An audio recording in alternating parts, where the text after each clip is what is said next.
মেঘাকে গুন্ডাদের হাত থেকে বাঁচাতে গিয়ে এবার প্রেসের সম্মুখীন হয়ে গেল আয়ুষ। হ্যাঁ বন্ধুরা, ভিডিওটা লাইক দিয়ে দেখতে থাকুন। যে মুহূর্তে কিনা মেঘা দেবলীনাকে বলতে থাকে যে ধীরে ধীরে কি করে আমি ওই গাঙ্গুলি বাড়িতে জায়গা করে নিই এবং কি করে আমি গাঙ্গুলি বাড়ির হেড হয়ে উঠি সেটাই এবার তুমি দেখো। ঠিক সেই মুহূর্তে যখন কিনা মেঘা হঠাৎ করে নোংরা এক চক্রান্ত করা শুরু করে দেয় এবং মেঘা যখন কিনা আয়ুষ ওই রাস্তা দিয়ে অফিস থেকে যাবে এই খবরটা পাক্কা করা মাত্রই যখন কিনা মেঘা কিছু নিজে থেকে গুন্ডাদেরকে ভাড়া করে যখন কিনা বলতে থাকে যে তোমরা রীতিমতো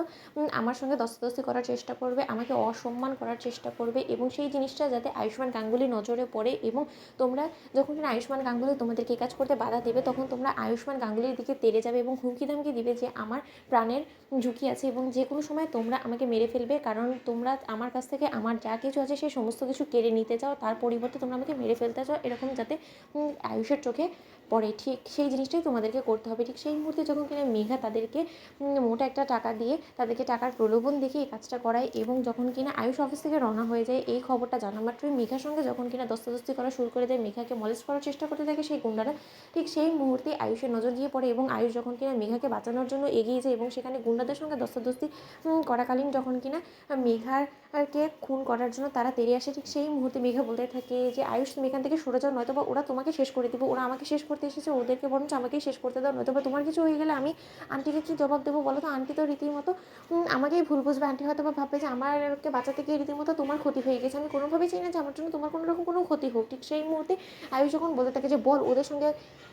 ওর সঙ্গে তোর কী শত্রুতা যে তুই ওকে মেরে ফেলতে চাইছিস বল, ঠিক সেই মুহূর্তে মেঘা যখন বলতে থাকে যে আমাকে বেশ কয়েকদিন যাবতই আমার অফিসে ওপেন থ্রেট দেওয়া হচ্ছিলো এবং আমাকে বারবার করে নানান রকমের নাম্বার থেকেও কল করে আমাকে থ্রেট দিচ্ছিলো যে ওরা আমাকে মেরে ফেলবে, কারণ আমি এত বড় একটা বিজনেস একটা মেয়ে হয়ে চালাই এবং ওরা আমাকে কোনোভাবেই বাঁচতে দেবে না, এরকম হুমকি ধামকি দিচ্ছিলো। কিন্তু আমি কোনো কিছুই তর্কা করিনি, কারণ তুমি তো খুব ভালো করেই জানো যে আমি একটা সাহসী মেয়ে এবং আমি এই সমস্ত কিছুকে তর্কা করি না, কিন্তু আজকে আমার সঙ্গে এরকম একটা জিনিস ঘটবে সত্যি আমি কল্পনা করিনি। নিহাতি আজকে তুমি এদিক দিয়ে যাচ্ছিলে এবং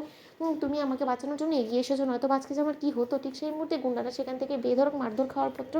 যখন কিনা চলে যায় সেখান থেকে, ঠিক সেই মুহূর্তেই মেঘাকে জাপটে ধরে রীতিমতো আয়ুষ বলতে থাকে সাহস দিয়ে যে মেঘা তুমি একদম টেনশন করবে না, তোমার আর এখানে থাকার কোনো প্রয়োজন নেই, তোমার প্রাণের ঝুঁকি আছে সেই সমস্ত কিছু জেনে আমি যদি তোমাকে এখানে ফেলে রেখে যাই তাহলে মা উল্টো আমাকে বকাঝকা করবে, তাই তোমার কোনো রকম কোনো টেনশন নেই, তুমি এই মুহূর্তে এক্ষুনি আমার সঙ্গে গাঙ্গুলি হাউসে যাবে। ঠিক সেই মুহূর্তে মেঘার সঙ্গে